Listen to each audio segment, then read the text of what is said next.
Good morning. This is Mr. Linares.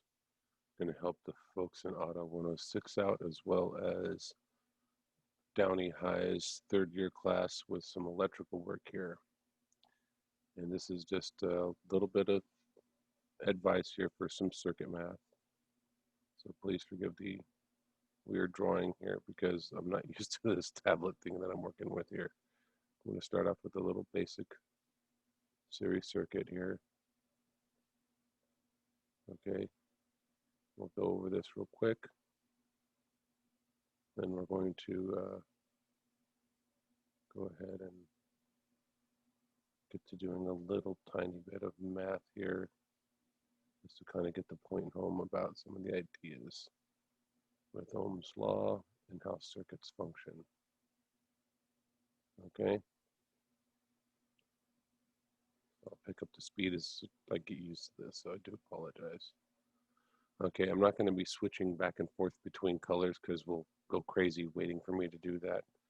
But at any rate, right now, check this out. We have a simple series circuit. We have a battery, a fuse, circuit protection. We have switch to control the circuit. This is in a closed position, so current can flow. If it was up like this, current could not flow. It would be called an open switch, so closed switch, open switch. We have a load right here. This is a light bulb. And this is going to consume the voltage of the circuit. Okay, and then all those straight lines you see here, as well as these little upside down Christmas trees, this is a conducting path. This is our wire. So this from the battery here, from battery positive, okay, battery positive here, you'd have a piece of wire, then a fuse, and a piece of wire, then a switch, and a piece of wire, then a lamp, a piece of wire going to ground, which is this upside down Christmas tree symbol here. And understand that this symbol and this symbol here electrically are the same. It is as good as if there was a wire connecting here. This is typically through the chassis of the vehicle or the metal skin of the vehicle.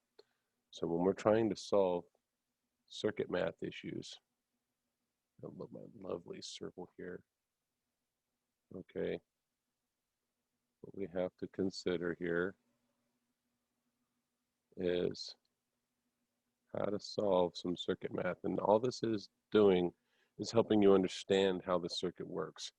In real life, unless you're designing or doing a really weird diagnostic, doing circuit math, it really shouldn't come into play in the real world. However, we use it in a teaching medium to get the point across about the circuit and the relationship between volts, amperage, and ohms. Okay, so what we have here, volts, amps, ohms, or resistance. Okay, and we add a little t after these to signify the circuit totals, because later on, as we do more circuit math, it's not just the three values here, it's different variations of these three values as they go through the circuit.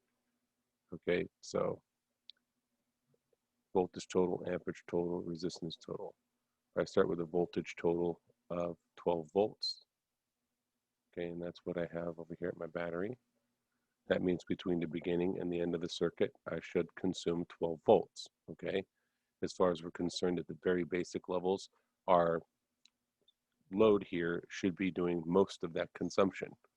Okay, a wire, a fuse, a switch, or any other connection along the way, you know, little connectors in the circuit that go all through the car to snap everything together, those should never consume a lot of voltage at all. You know, on a bad day, they should be consuming about 1/10 of a volt until we start talking about really large wires over long distances and things like that. Okay, but worrying about those details comes a little later. For right now, we want them to consume no voltage right now for the most part. Okay, again, granted, this is just a beginning. Okay, so if we have a, let's call it a 2 ohm resistor here, 12 volt power source, 2 ohm resistor, 2 ohm resistor right here, what I could do is I would cover up this A right here.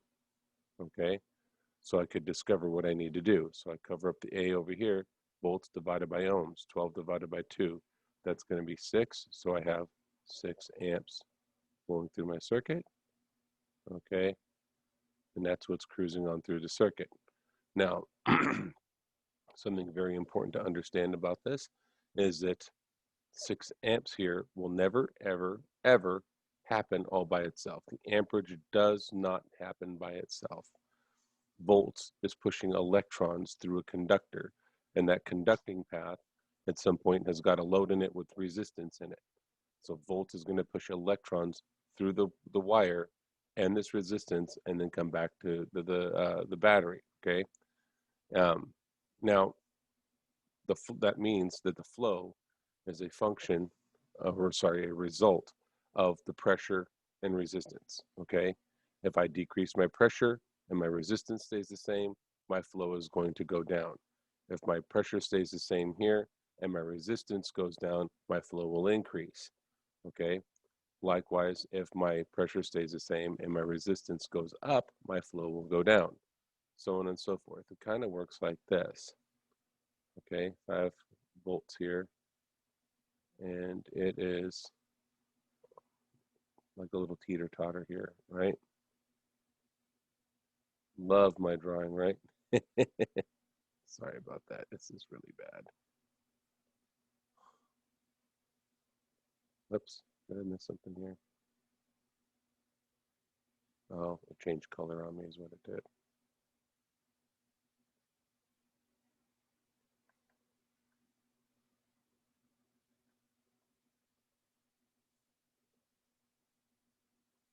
That was close, wasn't it?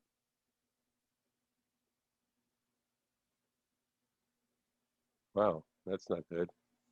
I don't know what I'm doing with this yet. Should have practiced.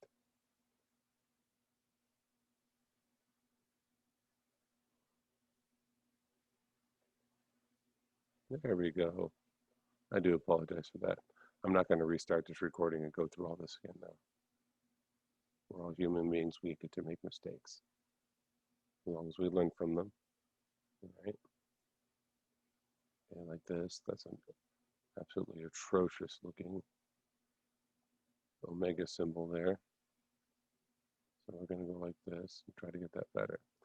Okay, so now if you got a teeter-totter going on here, I do apologize for that lag right there. Okay, if we have our volts here and our volts stays the same, it's not changing, it is static, it is not going anywhere, and our resistance goes down, okay, that means that our flow is going to go up, our amperage is going to go up. Likewise, if my voltage stays the same and my resistance goes up, that means my amperage is going to go down, my flow is going to go down. There's a consistent relationship with this all the time, all right?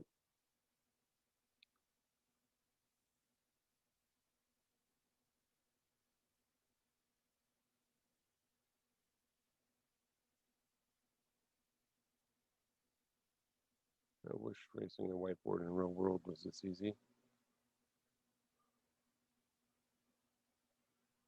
At least this isn't messy.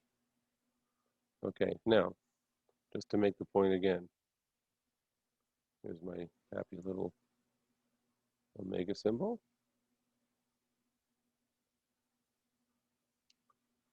Here's my volts again.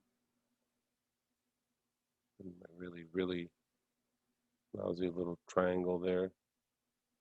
Okay, and then right here is my amps. Okay. Now what's going to happen here is a very similar thing. Okay.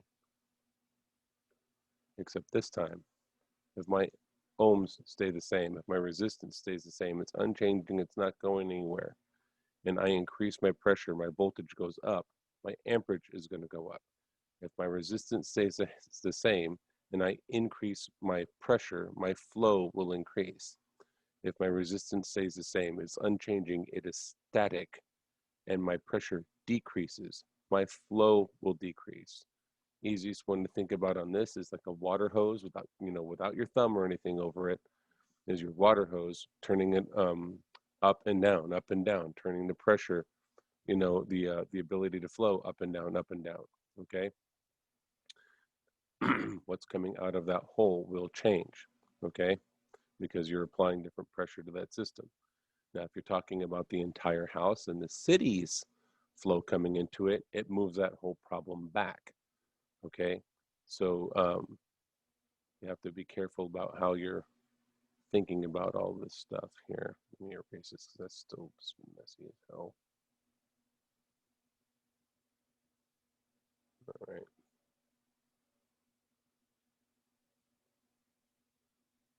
Much better. Okay, so let's go through this one more time again. If my ohm stays the same and my pressure goes up, my amperage will go up. If my ohms stay the same and my voltage goes up, my current will go up. If my ohms, my resistance stays the same, unchanging, static, and my pressure drops, if my voltage drops, my current will go down, my flow will go down, my amperage will go down. Okay, keep in mind this relationship right here.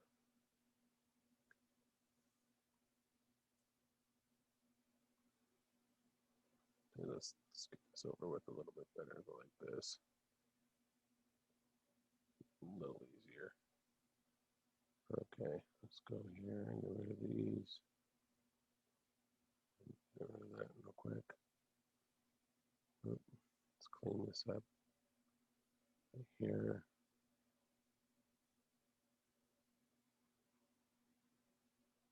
Nice and pretty a little bit. Pretty. That thing looks horrible, doesn't it? Okay, so now dig this. Oops. Now, if I've got 12 volts total, okay, and I've got an amperage of, say, 1.5 ohms. Oops, amps. Wow, look at that. Okay, amps. What would I have here for resistance? If I have, and I measured 1.5 amps of flow going through the circuit, 1.5 amps of current going through the circuit, and I have 12 volts available, what would I have to have here is a resistance. So if I'm missing my resistance, put my finger over this, I have volts divided by amps, right? V divided by A, pressure divided by flow. 12 divided by 1.5 is going to be 8. Okay, so I have 8 ohms. Let's go ahead and do another one with a single value on it, then we'll carry on to 2 values, okay? And understand that the way these work in a series circuit, super easy. Parallels, not so much, but it's all very doable, okay? Can even get rid of this 12 right here this time. So let's say for whatever reason, I lost my mind and I can't use a voltmeter, okay, or my voltmeter's gone fritzy and I need to figure out what's going on in my circuit, okay? And granted, this is all strictly here on the paper and math. These are things that wouldn't necessarily work this way in the real world, okay? So if I've got 3 ohms of resistance, I got 2 amps of flow, okay? So I have 2 amps of flow, 3 ohms of resistance. And I need to figure out my voltage, okay? I am left with the problem of A times R, flow times resistance, current times resistance, amperage times ohms, okay? So I have 2 times 3. 2 times 3 is 6. So I have 6 volts, okay? Now, we're going to play with this here a little bit. Oops. Get rid of this. Get rid of this. We'll leave our 6 volts there just to be happy with it. Oh, look what I'm getting rid of here. We're going to add a little something. Okay. Oops.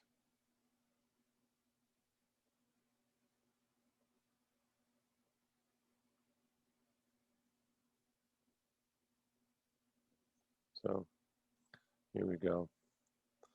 Now we got 6 volts of pressure applied to the circuit, right? And I have these 2 bulbs here. Just to make things easy for the first time around, let's just say we have 1 ohm bulbs, 2 1 ohm bulbs, right after the other, okay? In a series circuit, my resistances add up, okay? So the sum of all my resistance, my resistance total in a series circuit is the sum of all my resistance values. In this case, it's going to be 2 ohms, because 1 plus 1 is 2. Hopefully we're good there, okay? Now, since I already know my Ohm's law, I've done the math a little bit. Since I'm missing my amperage value, volts divided by ohms, 6 divided by 2 is going to be 3 amps. So I've got 3 amps flowing through my circuit right here, okay? Now, what will happen though is we have to understand that right now, okay, I get these 2 resistors in here.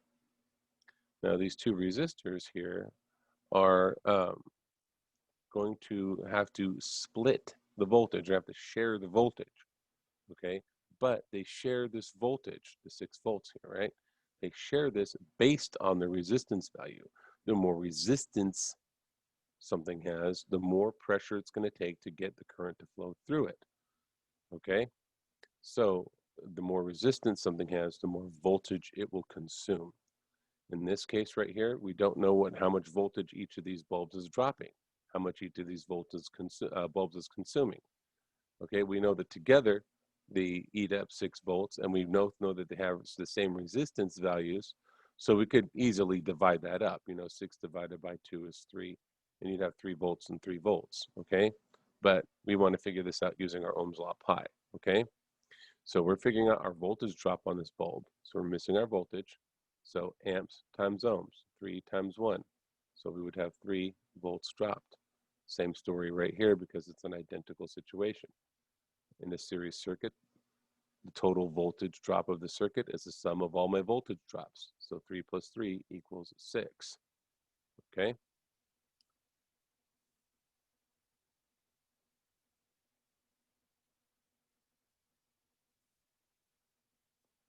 Now let's go ahead and take this up to 12 just because it's a little bit more of what we'll be working with in the class, a whole lot more. Okay? So let's go ahead and say we have 12 volts up here. And then, let's see. Let's go ahead and do a 1 ohm bulb and a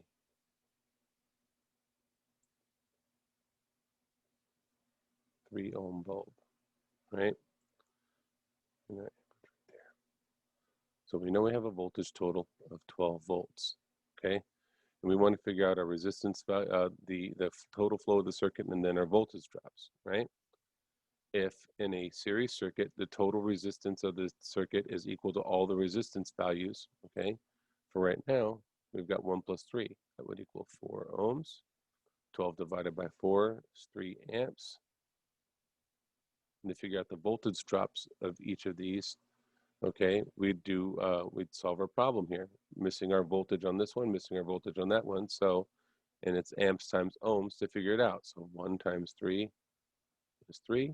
3 times 3 is 9. 3 plus 9 is 12. Okay, right there. The sum of my voltage drops in a circuit will equal my source voltage. If something is going wrong with any of the way these things work, you know you've got a problem with your math, okay? Or you're missing some data, something's going on, okay? Likewise, if I told you I had 3 volts dropped here, 9 volts dropped here, and 3 amps flowing, I'd be able to go 3 divided by 3 is 1, and 9 divided by 3 is 3 in order to figure out the resistance values. It works backwards and forwards, all by using our little pi here, okay? So one last one to cover the series circuits. I'll make another one for parallel here in a little bit as a separate video because it's going to get way too long. All right.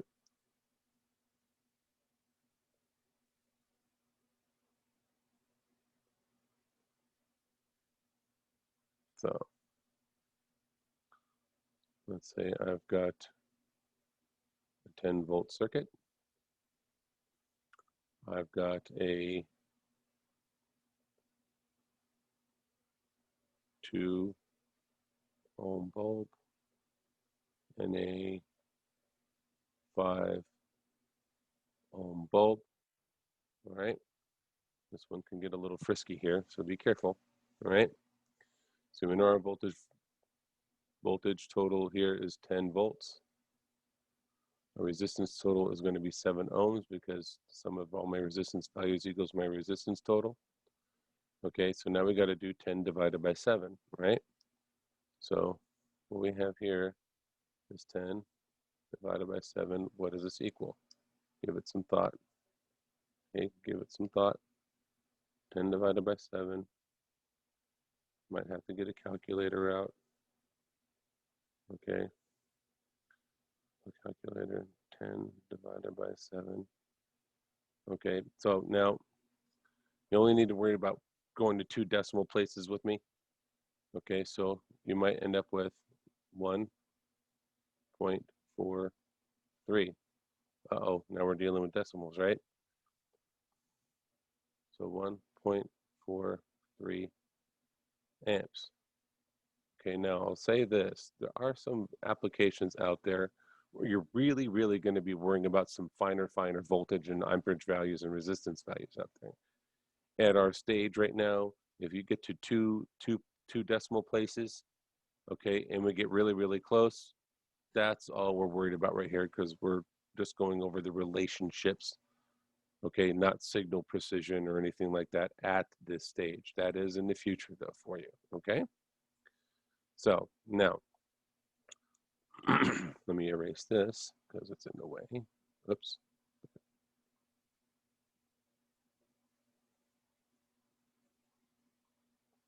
Now back to it. Now we need to figure out a voltage drop for each of these right here, okay? So now, if we've got 1.43 amps times 2, okay, so that should be 2.86 volts dropped, okay? That's hideous. I'm sorry about that. let me clear that up because that's just, oof, that's so bad. All right. 2.86 volts dropped right there for resistor number 1. Okay, so that's 1.43 times 2. Boop, right there, right? Then we got 1.43 times 5. And that's going to be 7.15 volts dropped, okay? On this one, 1.43 times 5 is 7.15. So now what I'm going to do is going to add these up.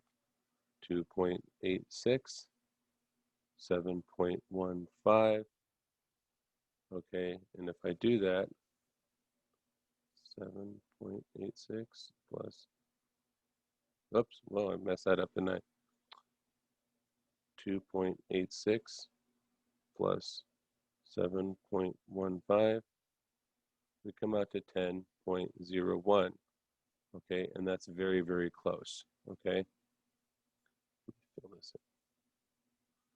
Okay, so now looking at these relationships here, how they work in a circuit, in a series circuit, in a parallel circuit, in a series parallel circuit, which is coming up, then it is a matter of having that good, solid understanding of those teeter-totter ideas that we have. So for the last thing that you know, we want to go through right here and make sure that we get, let me expand this so I can write a little clearer, a little faster. Okay, let's get rid of all this right now. Okay, so we can make a couple of points. Okay, now boom. Okay, voltage total is equal to sum of all voltage drops, right? 2. My resistance total is equal to the sum of all ohms values. Okay? Easy enough. we've got our amperage is a result of volts and ohms interacting.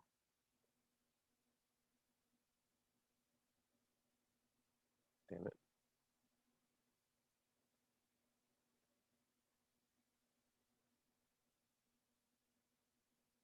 Interacting. Right? This means that amperage doesn't happen by itself. Okay, you're not going to find amperage just occurring. Okay, volts you will find as a result of power being made by a generator, a solar panel, a battery, or something like that. Resistance occurs innately in material objects in this universe, but flow of electrons through a resistance caused by a voltage doesn't happen without all the parts of the circuit being intact and voltage being applied. Okay, very, very important to remember. All right, these concepts are going to continue to get beat up on in our class over and over and over again and throughout our labs. All right. Now, I have had some students say, hey, you know, it's a little rough learning online compared to being in person, and I do wholeheartedly agree. And I do not want to be ornery about this, because it's real easy for a teacher to sit there and say, well, why did you pick the class then? You know, and that doesn't do anybody any good saying things like that. Okay. However, I can attest just from my experience that when you go out to the real world to work in an auto shop and you start training, you go to a dealer, that you are going to end up having web training you have got to complete before you go to some of their classes for the manufacturer. All right. So I want everyone to have a good day. I will see you in lab. Okay. And if I don't see those of you I will not be seeing in lab, you will be having some more electude work and some, hopefully, if I, you know, get everything knocked out the way I want, some quiz work a little bit later. Today is the 1st of September. I should have said that first. So if it's not the 1st of September, and this is not fall 2020 Auto 106, take the information as you need, but don't worry about the announcement part of it. Okay? I want you all to have a good day. Take it easy.